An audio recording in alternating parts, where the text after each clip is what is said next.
Lecture में क्या हुआ था?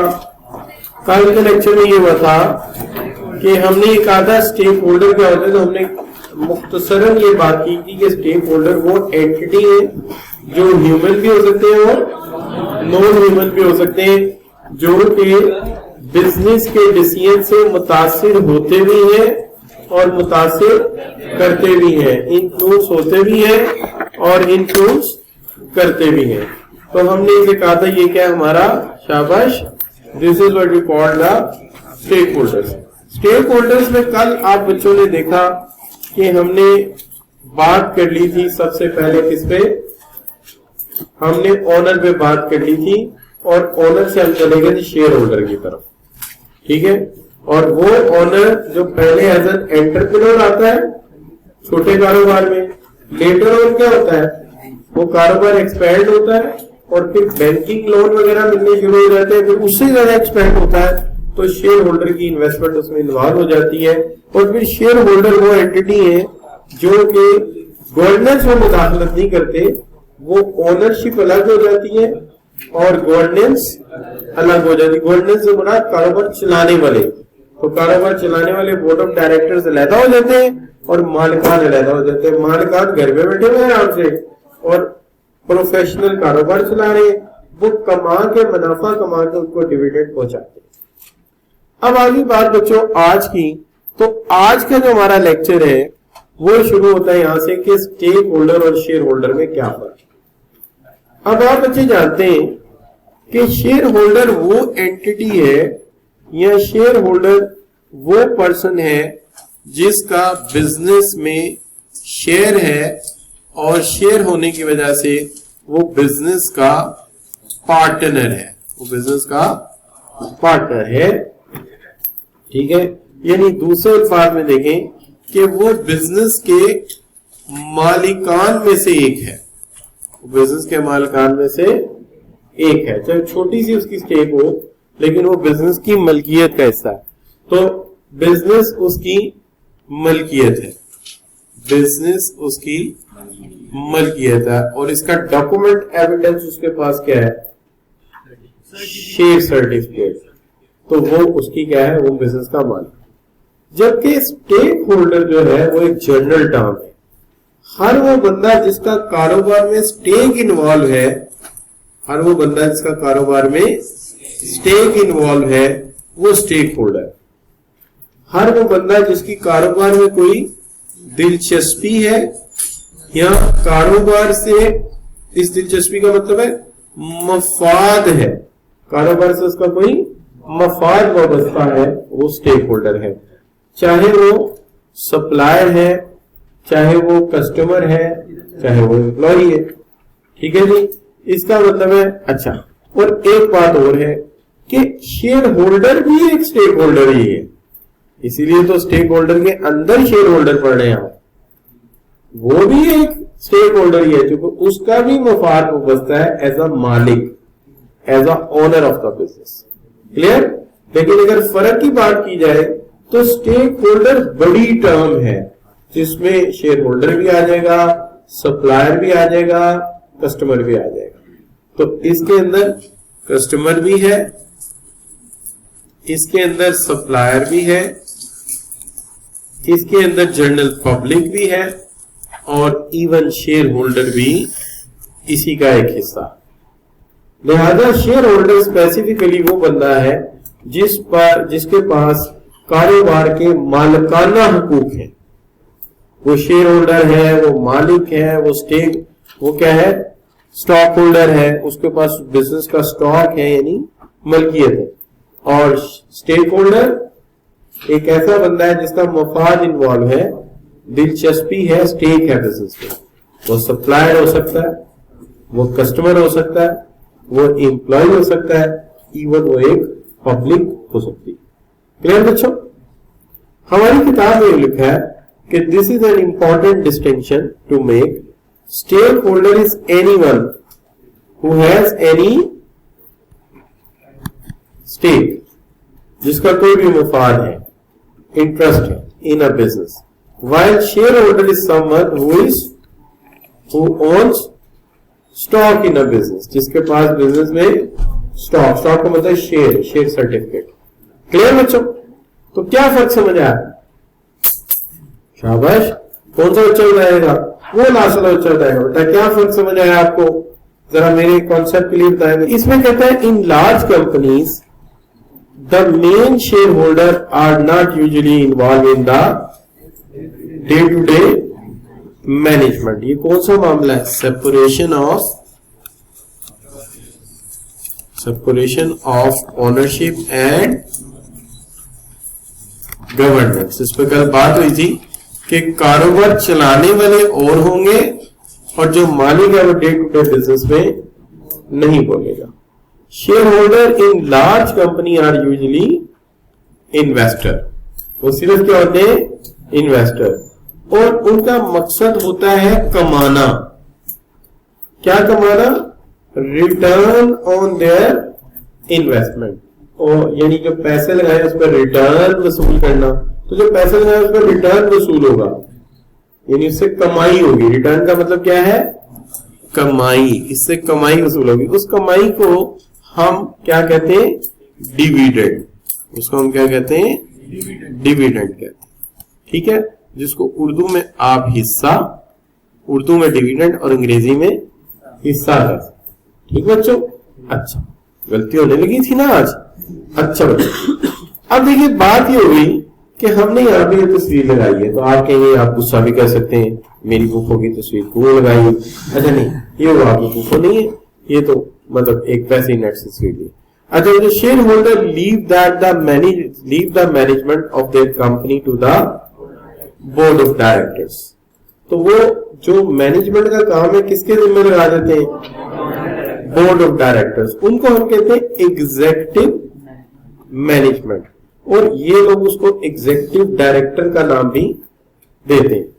However, they might more closely involve in the company कौन? Directors, and try to influence decision of, नहीं सॉरी, वही बात कर रहे हैं शेयर होल्डर की, कि ये हो सकता है कि वो क्लोजली इन्वॉल्व रहे, यानी देखते रहे शेयर होल्डर, और वो फैसलों पर क्या हो जाए कंपनी के, क्या मतलब होता है?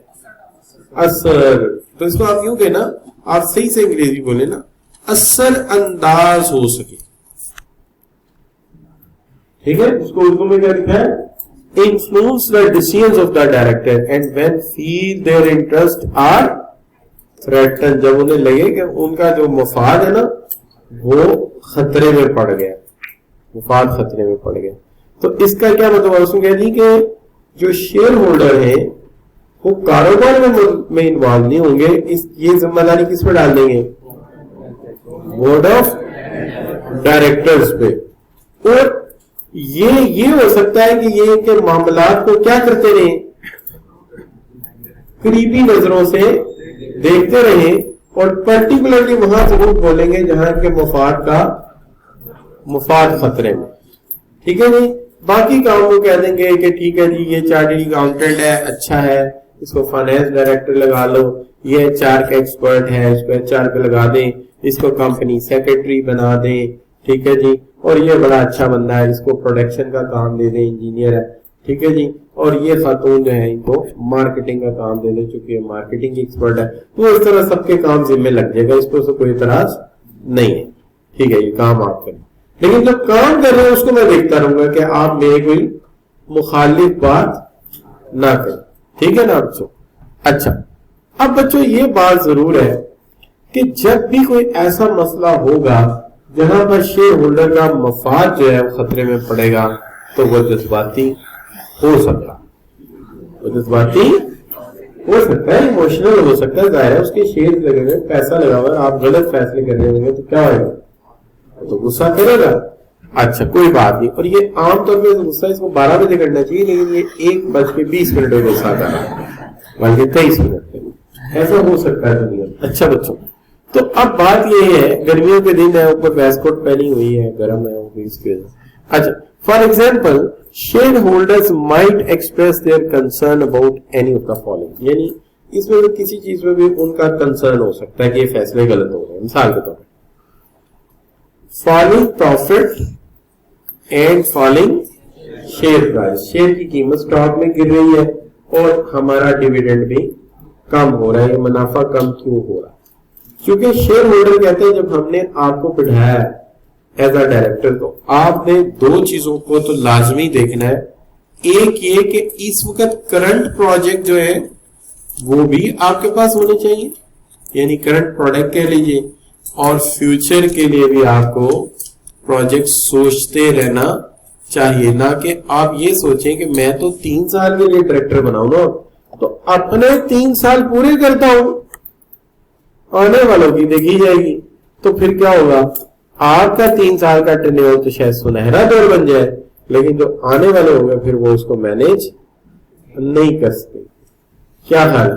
ये प्रॉब्लम डेमोक्रेसी में भी होती है कि लोग कहते हैं हमारे तो 4 या 5 साल है ना, तो हम नहीं बनाते डैम, हम कोयले से गैस बिजली बना देते हैं। बिजली तो पूरी कर दी ना तुम्हारी, बिजली आ रही है ना, बस ठीक है।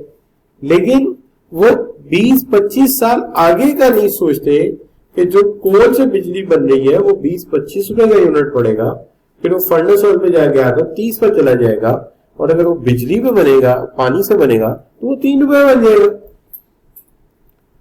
फिर लोग ऐसे भी अहमक होते हैं जिन्होंने बिल्कुल इकोनॉमिक्स नहीं पढ़ी और फाइनेंस भी नहीं पढ़ा। यानी मैं उन अहमकों की बात बता कि फॉलिंग प्रॉफिट ये कंसर्न है, मुनाफा क्यों कम हुआ? इसका मतलब है यहां तो तुमने प्रोजेक्ट जो चल रहे थे उन्हें सही मैनेज नहीं किया, या मुस्तकबिल पे आपकी नजर नहीं थी। आपने कहा बस टोयोटा ये वाली जो दे दी ना, बस गारंटी, बात ठीक है, योरस नहीं बनाई तुम लोगों ने, यानी अगला तुमने नहीं सोचा, यही वजह है कि लॉस मिला। दूसरी बात बच्चों, लोअर डिविडेंड, ये इसके साथ व्यवस्था, जब मुनाफा कम होगा तो डिविडेंड कम होगा। लेकिन आपको पता है बार बार मुनाफा ज्यादा भी होगा, डिविडेंड कम दे देते हैं। और पता है क्या लॉजिक देते हैं कि हमने कमाया था 100 रुपए, आपका बनता था, हम आपको देंगे 60 रुपए। पूछेंगे क्यों? 40 रुपए अगले प्रोजेक्ट के लिए रख ले, वो भी तो आपको ही आने हैं, अगले प्रोजेक्ट में इन्वेस्टमेंट करने हैं, फिक्र ना करो, वो भी आपको ही आने। शेयर होल्डर कहता है मेरी जिंदगी का क्या पता। और दूसरी बात ये है कि हो सकता है मेरा इंटरेस्ट ही ना, कल तुम्हारे शेयर्स बेच दूं, तो मेरा डिविडेंड पूरा दो। अगर तुम्हारे प्रोजेक्ट में जान है, अच्छा प्रोजेक्ट है ना, तो बैंक को दिखाओ, लोन ले लो, उसको चलाओ, उससे पैसे कमाओ, हमें भी तो खुद दिखाओ। वो कहेगा मेरे मुनाफे में से ना रखो, लेकिन वो रखेंगे। क्यों? क्योंकि इस पर सूद नहीं पड़ेगा, उन्हें इंटरेस्ट नहीं देना पड़ेगा, ये कॉस्ट फ्री फंडिंग है। इसलिए हमेशा मेरा ख्याल है 70% से ज्यादा शायद ही कोई डिविडेंड देता, 30% तो लाजमी रख लेते हैं। क्या कहते? फ्यूचर प्रोजेक्ट्स हैं, फ्यूचर प्रोजेक्ट्स हैं। ये नेशनल इनकम में भी ये डिस्कस होगा आपके जब आप इकोनॉमिक्स में पढ़ेंगे। A proposal to invest in a major project where business risk is high, यानी उनके कौन से अपने पैसे लगे हुए, उनके नहीं यार ये प्रोजेक्ट करते हैं, मुनाफा बड़ा ज्यादा है, तो भाई मुनाफा ज्यादा तो रिस्क भी तो ज्यादा है, लेकिन जो मालिक है उसको तो खतरा रहेगा। क्या हाल? मालिक को तो रिस्क का खतरा रहेगा कि ये रिस्की डिसीजन क्यों ले रहे हो, कल को क्या बनेगा मेरे कारोबार का। And then propose take over bid for any other company, को दूसरी कंपनी बिक रही है, छोटी कंपनी, उसको खरीदने जा रहा है, इसके अंदर घोटाला हो सकता है। क्या क्या घोटाला हो सकता है? घोटाला ही हो सकता है कि वो कंपनी किसी और फील्ड की हो, हमने शेयर खरीदे सीमेंट इंडस्ट्री के, और जो प्लांट खरीद रहे हैं वो है किसका? लेट्स से स्टोन कटिंग मशीनें वो खरीद रहे हैं, तो हम कहते हैं स्टोन कटिंग का आपके साथ ताल्लुक नहीं है, ये प्लांट आप क्यों खरीद रहे हैं। एक और चीज हो सकता है सीमेंट का ही प्लांट ले रहे हो, किसी का बंद पड़ा हुआ है, उसको बिड दे दी हो कि हम ये खरीदना चाहते हैं, लेकिन हो सकता है मशीनें बहुत पुरानी हो, पता लगे प्लांट बंद है सन 1970 से, और आज नए की कीमत पे आप खरीद रहे हैं, और इसमें आपस में क्या हुआ होगा, इस पे शेयर होल्डर हमेशा बोलेगा कि नहीं इसमें गड़बड़ होती है। अच्छा वेयर शेयर, और दूसरी बात उस कंपनी के शेयर एकदम ऊपर जाएंगे, उस कंपनी के शेयर्स एकदम ऊपर जाएंगे। जैसे मिसाल के तौर पे एक कंपनी, उसका नाम है अनवर प्लस बिल्ला, अनवर प्लस बिरला। अब Anwar plus Birla public limited के शेयर यूनिलीवर खरीद ले उसका शेयर 2 रुपए का भी नहीं होना। कल खबर आ गई मार्केट में कि जनाब ये तो यूनिलीवर ने खरीद लिया, तो उसका शेयर क्या होगा, एकदम से 25-30 पे जंप कर देगा। तो ये जो हमारे डायरेक्टर होंगे ने पता क्या किया होगा, पहले अनवर प्लस बिरला के मैक्सिमम शेयर खुद उठा लिए होंगे आपने रिश्तेदारों के नाम से, और फिर डायरेक्टर बन के उस कंपनी के उसको बिड देके खरीद लिया और मार्केट में उसको फैला दी। ठीक है कि इसको यूनिलीवर खरीद रहा है। अब अगर खरीद लिया तो भी शेयर तो हो गया, और अगर नहीं खरीदा तो ये पहले अपने शेयर फिर बेच के उसको कह देंगे सॉरी। तो इस तरह के काम करते रहते हैं, ये प्रैक्टिसेस अक्सर होती है। मेरी बातें समझ आ रही है आप लोगों को? अगर मैं बड़ी मुश्किल बातें कर रहा हूँ, पता लगे जनाब स्टॉक एक्सचेंज की बातें हमारी समझ ही नहीं आ रही, तो क्या करते हैं, सस्ती कंपनी खरीदते हैं महंगे दाम। एक तो वहां नुकसान कर सकते हैं, और दूसरा हो सकता है उसके शेयर्स पहले खरीद लिए हो ताकि उसके शेयर्स जंप करें और ये करोड़पति हो जाए। अच्छा बच्चों, व्हेन शेयर होल्डर्स फील, वैसे आप अच्छा when shareholder that their, अच्छा ये बात भी सुनी सुनाई है कहीं आपके, मैंने पर्टिकुलरली देखे नहीं है, लेकिन ये कंफर्म एक बंदे ने स्टॉक एक्सचेंज में बताया था कि ये आजकल वो ये शेयर खरीद रहे हैं, वो ये वाले खरीद रहे हैं, और ये वाले ये खरीद रहे हैं, क्योंकि इनको पता है गाड़ियां महंगी होने वाली। ये बात आज से कोई 3-4 साल पहले की। अच्छा बच्चों, when shareholder feel that their interests are threatened, they might try to become more actively involved in company. तो जब उसे पता चलेगा कि इस तरह की हरकतें हो रही हैं, मेरे तो पैसे डूब जाएंगे, वो फिर आंखें खोल के देखेगा और फिर उनके साथ इख्तलाफ अगर ज्यादा हुआ तो जाहिर है उसका माल डूब रहा है, वो तो लड़ेगा नहीं बच्चों। अच्छा, अब ये कौन बैठे हुए, ये डायरेक्टर्स हैं, आप इज्जत करें इनकी, नोज नहीं देखने कितनी बड़ी उनकी। अच्छा, तो when shareholders feel that their interests are threatened, they might try to become more actively involved. Major shareholder can discuss their concern. तो मेजर शेयर होल्डर कौन से होते हैं, जिन शेयर होल्डर के पास 10% शेयर्स हैं, 20% शेयर्स है, या इवन 30% शेयर्स है, वो तो पावरफुल है ना, वो तो यहां आपस में मिल गए, यहां क्या करेंगे, अगर एक ही बंदा 20 या 30% शेयर होल्डर है तो वो तो फौरन आके किससे मिलेगा, कंपनी के चेयरमैन से, कि सर ये क्या हो रहा है, आप मेरी इन्वेस्टमेंट कहां लेके जा रहे हैं, और अगर आप इसमें गड़बड़ करेंगे मैं अपना स्टेक निकाल लूंगा कारोबार। अच्छा, और उसको फिर क्या है कि अदर सीनियर डायरेक्टर से भी वो बात कर सकते हैं एक कंपनी। लेकिन वो जो छोटे शेयर होल्डर हैं, इनके पास 1000 के शेयर्स हैं, स्टॉक एक्सचेंज वाले, वो ये नहीं कर सकते। ये किसकी बात हो रही है, हाँ, वो यही कर सकते हैं, आपस में मिलकर एक नुमाइंदा मुकर्रर कर ले, जैसे सारे शेयर होल्डर मिलकर जो है वो एक चार्टर्ड अकाउंटेंट हायर कर लिया अपनी तरफ से रिप्रेजेंटेटिव, ये हमारी तरफ से बात करेगा, ये हो सकता है, लेकिन अकेले उनकी कोई वर्थ नहीं है। कल बात हुई थी कि अगर मैं ज्यादा रौला डालूंगा पीआई वालों के साथ जाके कि मेरे शेयर्स हैं, तो वो एक पेज खोलेंगे, कहेंगे ऐ तेरा पेज है तो चल वही बात। अच्छा, उसके बाद क्या है, एक company might have majority share holders who owns enough share in the company that the shareholder able to control the composition of the board and decision that company's director make.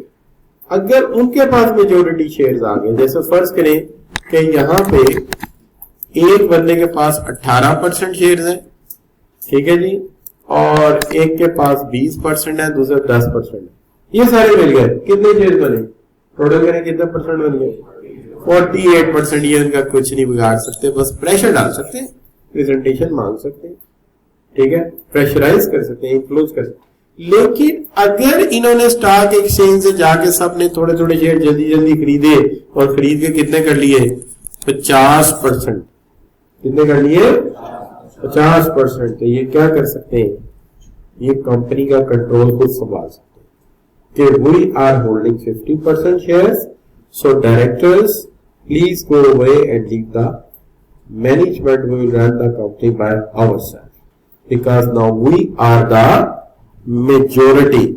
अब हम मेजोरिटी शेयर होल्डर्स। क्या हाल?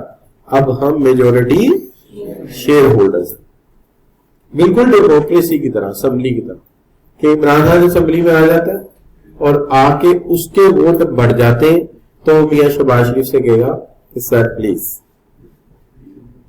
नहीं चले, जैसे भी आप कहने, जैसे आप कहने तो वो टेक ओवर कर लेगा।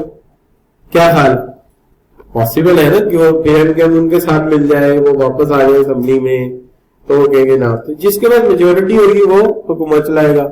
यहां पे भी डेमोक्रेसी वाला सिस्टम है, जिसके बाद मेजोरिटी होगी वो चला। अच्छा, अक्सर आपने इंडियन फिल्मों में, इंग्लिश फिल्मों में ये सीन देखे होंगे कि a person got the 50% shares and then he came as a controller of the business and said to the management कि अब आप लीव कर सकते हैं क्योंकि मेजोरिटी शेयर्स मेरे पास। ठीक है, सेक्रेटरी कोऑपरेटिव को इतला देनी है, सिंपल, और एक वकील लेके आप पहुंच जाए, टेक ओवर कर ले। आप मालिक हैं, आप 50% शेयर हैं, बाकी शेयर होल्डर्स को आप सेटिस्फाई करें and take over the management. अच्छा बच्चों, अब when there is majority shareholders, the interest of the shareholders might be different from those of the minority shareholders. Majority shareholders की निस्बत minority shareholder का जो होता है वो इंटरेस्ट जो है वो थोड़ा डिफरेंट होता है। उसकी क्या वजह है आप बता सकते हैं बच्चों? क्या हाल है जी? उसकी सिंपल वजह ये है कि आप मेजोरिटी शेयर होल्डर मेजर बड़े पैमाने पे सोचता है और वो ये भी सोच सकता है कि थोड़ा नीचे जाके ऊपर ले आकर, लेकिन मिनोरिटी शेयर होल्डर किसी भी तरह से इसको बर्दाश्त नहीं करता। लिहाजा बड़ा शेयर होल्डर और तरह सोचता है और छोटा शेयर होल्डर और तरह सोचता है। एक गरीब आदमी की सोच हो रहा है और एक अमीर आदमी की सोच और है। गरीब आदमी इतना ही सोचेगा जितना के नॉर्मल लेवल पे बात की जा सकती है। क्या ख्याल है? जैसे आपने देखा होगा मालिक और एम्प्लॉय के रवैये में फर्क तो आपने देख लिया ना इस कॉलेज में आके। मालिक रिस्क ले सकता है, रिस्क ले सकता है, लेकिन एम्प्लॉय रिस्क नहीं ले। इसी तरह छोटा शेयर होल्डर रिस्क नहीं ले सकता क्योंकि उस बेचारे के पास इतना स्टेक ही नहीं है। और जो बड़ा है मालिक है वो बड़े बड़े रिस्क ले सकता है। क्या? ये बिल्डिंग गिरा के नहीं बना दो, ये हाल की इधर की भी दीवार और निकाल दो, उधर की भी निकाल दो, इधर की भी निकाल दो और इसको बड़ा कर दो। ये ऐसे ही किया हमने, ये कमरे थे देखे ना पिलर खड़े किए, हमने इधर की दीवार भी निकाल दी, इधर की भी निकाल दी, वो तो छाता लेके दो पिलर खड़े कर। अच्छा बच्चों समझ नहीं बात? तो जो बड़ा मालिक है वो रिस्क ले सकता है और जो शेयर होल्डर है उसके पास तो स्टेक ही इतना सा, उसने रिस्क क्या लेना, वो तो बेचारा उसी को बचाने की कोशिश करेगा। नहीं बच्चों, है ना जी? अब बिल्कुल सिंपल सी बात, जैसे गरीब आदमी है ना, उसका आटे का जो कनस्तर है उसके गिर्द वो एक कुनाली रखेगा, पानी बढ़ेगा, कहीं चूंटियां ना चली जाए, है ना? और अमीर आदमी जो अपने जूस का गिलास भी खुला छोड़ के सो जाएगा, सुबह देखेगा चूंटियां, यार ये फेंक। क्या हाल है? और गरीब आदमी के आटे में अगर बिल्ली भी मुंह मार जाए तो कहेगी तो ला दे बाकी खा लो। सोच का फर्क है ना बच्चों।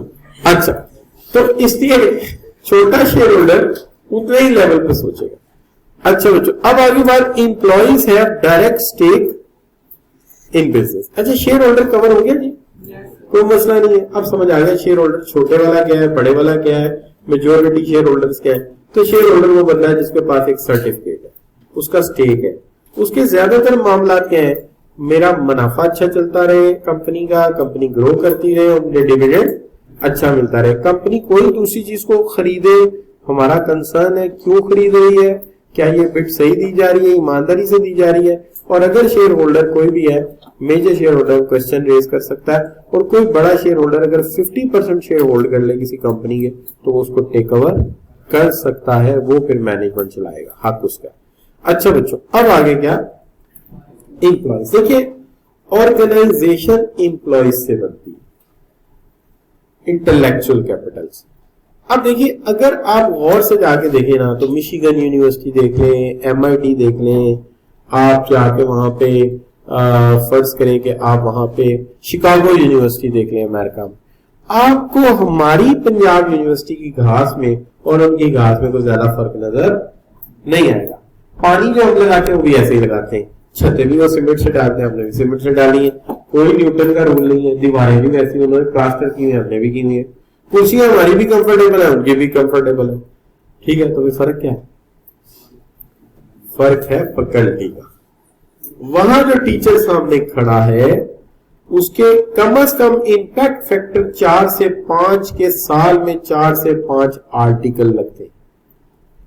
वो चीज पढ़ाने आया वो उसका रिसर्चर है, उसका क्या है, उसमें उसका इन डेप्थ नॉलेज है, उसमें उसका इन डेप्थ नॉलेज है। तो इसलिए वहां पे पीएचडी देने के लिए लोग लाखों डॉलर दे देते हैं कि हमें अमेरिका से पीएचडी करनी, ठीक है। अब देखिए मलेशिया में लोग पीएचडी करने जाते हैं, क्यों?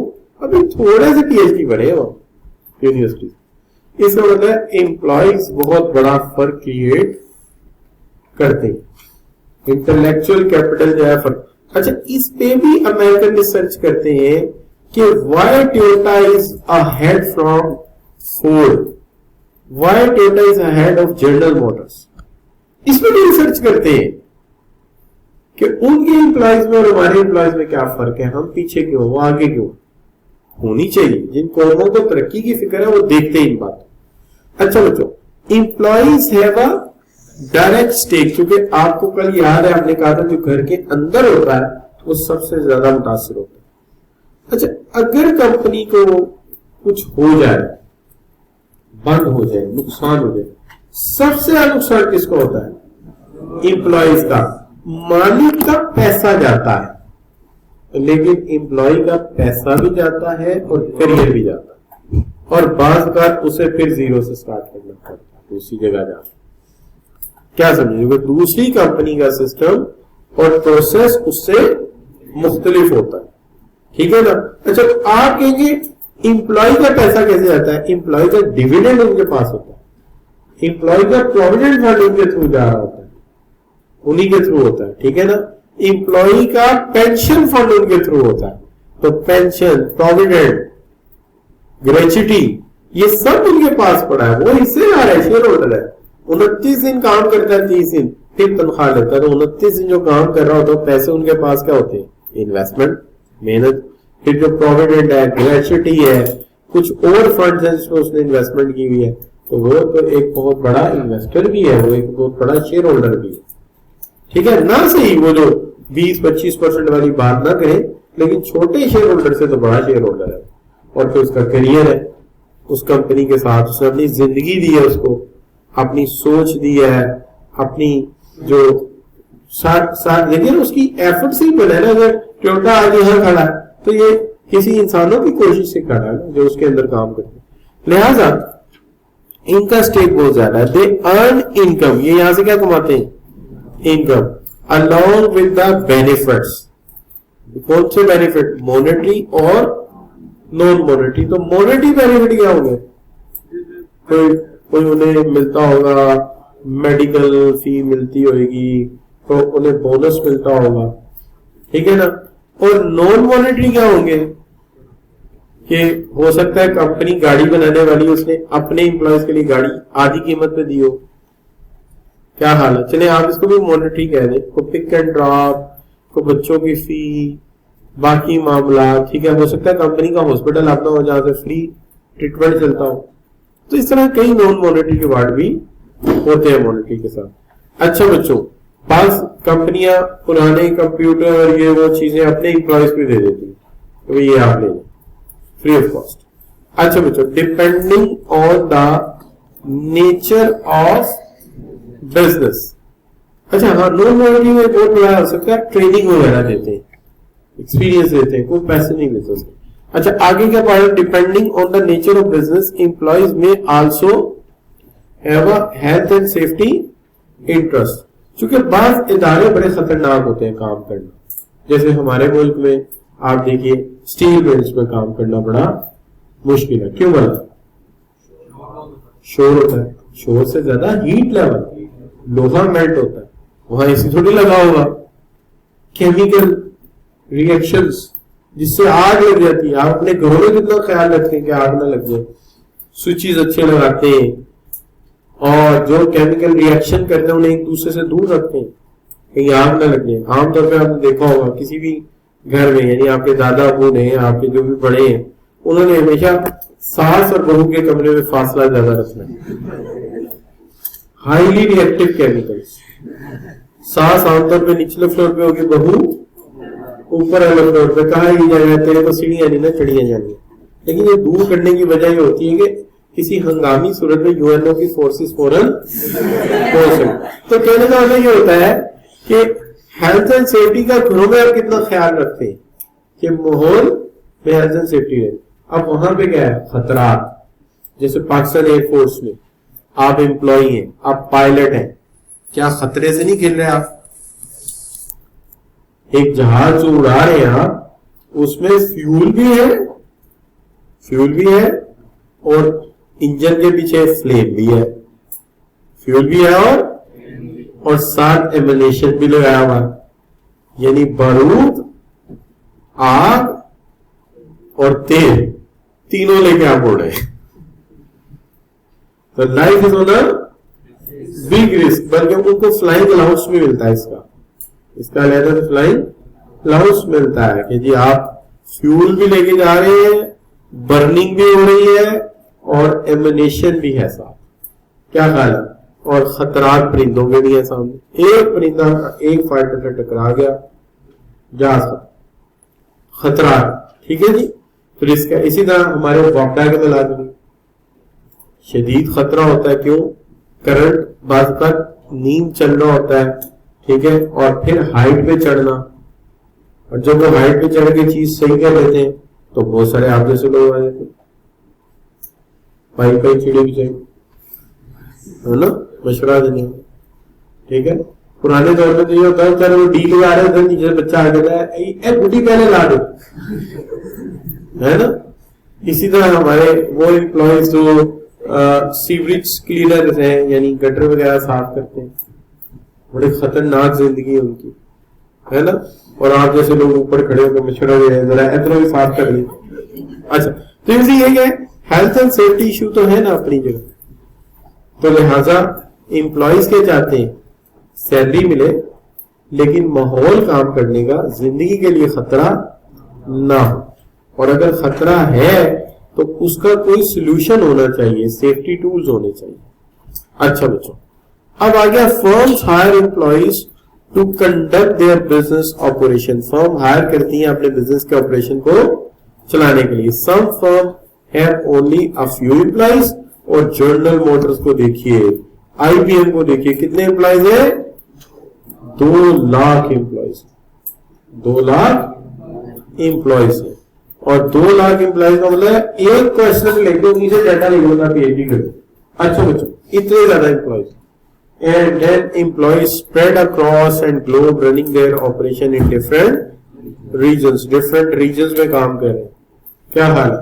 वे टोयोटा को आपने देखा ना, टोयोटा जो बनती है अफ्रीका में, उसमें हीटर नहीं होता, खाली एसी लगा। और जो बनती स्कैंडिनेवियन कंट्रीज में, उसमें खाली हीटर लगा होता है, और जो सऊदीया पाकिस्तान में दोनों लगे होते हैं। ये हर जगह के एम्प्लॉइज अलग-अलग है उनके, वहां अलग बन रही है, यहाँ और तरह की बन रही है, कहीं और तरह की बन रही है। तो इतने ज्यादा एम्प्लॉइज हैं और इतनी मुख्तलिफ सोचों को इकट्ठा किया होता है। डाइवर्सिटी देखें कितनी होगी। अच्छा बच्चों, कहते हैं employees are human resource is one of the most important stakeholder in business. Significantly effect कर सकते हैं बिजनेस की परफॉर्मेंस को, और ये अपने वक्त का कीमती टाइम और कमिटमेंट देते हैं इस बिजनेस को, ठीक है। और क्वालिटी ह्यूमन रिसोर्स जो है वो बिजनेस को बहुत ऊपर लेकर जा सकते हैं, उनकी स्किल्स जो है इसको लेकर जाती है। लेकिन अगर अच्छे एम्प्लॉयज ना हो तो दुगना नुकसान भी हो सकता है। वो बिजनेस की सक्सेस एंड फेलियर इनके ऊपर बेस करती है। लेकिन अगर एक आम अंदाज से देखें, आपके फादर जो है अगर जॉब करते हैं तो आपको अच्छी तरह पता होगा कि वो सुबह उठते, चलिए आम हालात में 5:45-6 बजे नमाज हो जाती, नमाज पढ़ते हैं, उसके बाद थोड़ा बहुत टाइम फैमिली को देते हैं, जाने का वक्त हो जाता है ऑफिस में। ऑफिस जाते हैं तो इंसान जो है अपनी जिंदगी के 24 घंटों में से 8 से 6 घंटे सोया रहता है। कितने घंटे रह गए? 16 में से 10 घंटे जॉब ले गई, 1 घंटा जाने का, 1 घंटा आने का, कपड़े बदलना, चेंज करना, कितने निकल गए? 12 आवर्स आपके निकल गए। 12 घंटे जॉब ले गई, 8 घंटे सोने के हैं, पीछे रह गए 4 घंटे। तो जो इंसान अपनी एक्टिव जिंदगी के दिन का, जागने का 16 घंटे का 12 सिर्फ किसको दे रहा है? जॉब को दे रहा है। तो अंदाजा कीजिए उसका कंट्रीब्यूशन कितना ज्यादा है, उसका कंट्रीब्यूशन कितना ज्यादा है। हमारे यहाँ जो लोग होते हैं आमतौर पे, जो सीए की कोचिंग या एसीसी में होते हैं, ये आमतौर पे उन्होंने average 6 hours per day minimum काम कर रहे होते हैं, 6 घंटे लेक्चर्स दे रहे होते हैं। जबकि यूनिवर्सिटीज में जब मैं पढ़ाता था तो 2 लेक्चर इकट्ठे कर मैंने दे दिए ना, तो डीन बाहर आके खड़ा होता, हेड ऑफ डिपार्टमेंट, कि यार इतना काम कर लिया है, प्लीज चल आप चल कंटीन चल, बस बहुत हो गया। यानी वहां पे ये हालात है, आपने 2 लेक्चर दे दिए, तो अगर आपके उस दिन 2 लेक्चर है या 3 है, तो उस दिन आपकी मीटिंग कैंसिल कर दी जाएंगी। आप किसी को बताएंगे यार तू तो बहुत थक गया होगा, और यहाँ रोजाना 6 घंटे आप पढ़ाते हैं। और अगर आप 6 घंटे पढ़ाते हैं तो 6 घंटे घर में भी काम करते होंगे, क्योंकि तस्वीरें ऐसे थोड़ी लग जाती होंगी, कहीं से ढूंढी जाती होंगी, काम किया जाता होगा तभी आती होंगी ना। तो इसलिए बहुत काम करना पड़ता है एम्प्लॉयज को, और वो अपनी जिंदगी का कीमती टाइम उनको दे देते हैं। तो ये वो क्या चाहते हैं आपसे? Job security. ये नहीं कि छोटी सी बात हो और वर्कर कोई बात करे और मालिक कहे चल भाई उठा सामान। पे चाहते हैं, और क्या चाहते हैं? वर्किंग कंडीशन साफ सुथरी। क्या चाहते हैं? Job satisfaction. फैसलों में वो क्या चाहते हैं? हमें इन्वॉल्व किया जाए, और हम क्लर्क हैं तो क्लर्क ही ना मार देना, कोई ट्रेनिंग एंड डेवलपमेंट करके हमें भी कुछ बना दो। और वक्त के साथ साथ हमारी भी क्या होनी चाहिए? वक्त के साथ साथ हमारी भी प्रमोशन होनी चाहिए, हमें भी तरक्की मिलनी चाहिए। क्या हाल है बच्चों? ये है एम्प्लॉइज के ख्वाब, ये वो चाहते हैं आपसे। स्टेक मांगा था ना आपने, यही कहा था ना इनका स्टेक क्या है, तो मैंने कहा स्टेक लिख देते हैं एकदम समरी बना के कि इनका ये स्टेक है। साफ सुथरा माहौल बनाना चाहते हैं, पे चाहते हैं, वर्किंग कंडीशन चाहते हैं, जॉब सेटिस्फेक्शन चाहते हैं, डिसीजन में इन्वॉल्व होना चाहते हैं। आप जरा सोचिए, आपको एक ऐसे ऑफिस में बुलाया जाए जहां टूटा हुआ टेबल है, पीने का पानी नहीं है, कंप्यूटर पुराना है, स्टार्ट होता है 15-20 मिनट बाद जाके, आप काम करने को दिल चाहे? नहीं। आप इसके बरक्स सोचिए, एक ऐसा ऑफिस है जहां नीट एंड क्लीन कैबिन है, आपका पानी पीने के लिए डिस्पेंसर लगा हुआ है, नीट एंड क्लीन इन्वायरमेंट है, लेटेस्ट कंप्यूटर है, और नई डिजाइन डेस्क है आपके पास, और आपकी बड़ी वो खूबसूरत है, क्या कहते हैं उसको, अलमारी। तो आपका क्या दिल चाहेगा?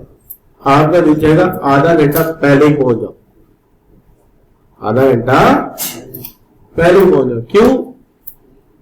क्योंकि एक जॉब में एक अट्रैक्शन है। कोई अब्दुल हमीद बैठा हुआ पास, इधर बशीर बैठा हुआ, 15 साल से बैठे, वहां जाने को क्या दिल करे? हाँ, कुछ नया हो, समथिंग न्यू टू लर्न, तो आप कहेंगे हाँ यार काम करने को दिल चाह रहा है। फिर आप इस तरह काम पे जाएंगे, ये देखिए, ये देखिए, ये देखिए, ये देखिए, है कि नहीं?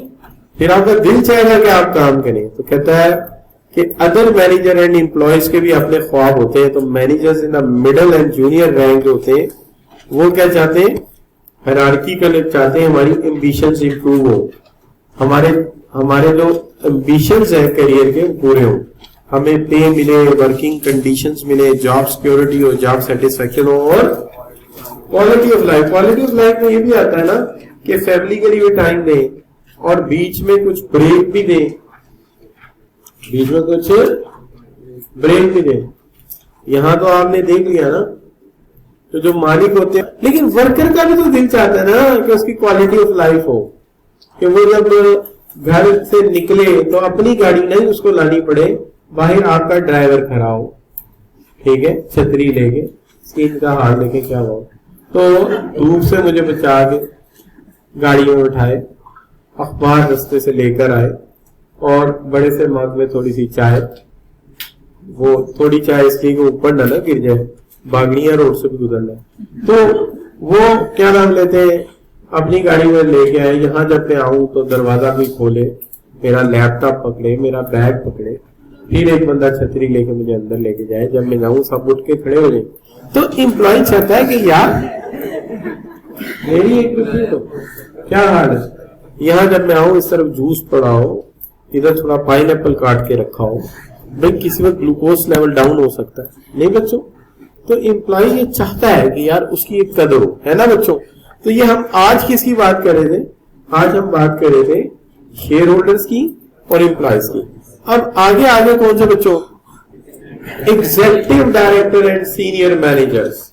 अच्छा, ये जो executive director and senior managers है ना, इनकी कोई ज्यादा लंबी कहानी नहीं है, लेकिन मसला ये है कि यहां जब हम एग्जीक्यूटिव डायरेक्टर की बात करेंगे ना, आपके ज़हन में सवाल बड़े पैदा होंगे। आपने कहना है कि सर ये डायरेक्टर कैसे बनते हैं, ये इलेक्ट कैसे होते हैं, फिर जाहिर बात है एग्जीक्यूटिव डायरेक्टर आएंगे तो नॉन एग्जीक्यूटिव भी आएंगे, फिर इनका बोर्ड काम कैसे करता है, तो ये सारे सवालात आपके ज़हन में आएंगे। पावर एंड स्टेटस क्या है, इनका सिटिंग कैसे होता है, ये काम कैसे करते हैं, ये सारी चीजें जो है आपको ज़हन में आएंगी। तो बेहतर यह है कि इसको ना हम एक नए लेक्चर में तरतीब देते हैं। तो आज क्या समझ आई है हमें